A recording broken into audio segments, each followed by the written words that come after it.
The human body is 60 to 70% fluid. These fluids include blood, interstitial, and lymphatic. All of these fluids have a constantly moving rhythm. Let's focus on lymphatic fluid, also known as lymph. Lymph movement requires muscular and digestive contractions.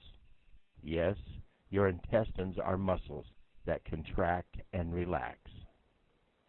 Stagnant is not healthy.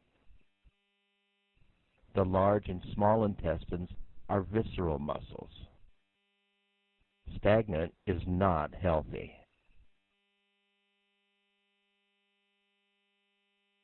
This 4-hour class focuses on gentle, effective, and efficient massage techniques that stimulate healthy intestinal, liver, and Cisterna Chyli movement.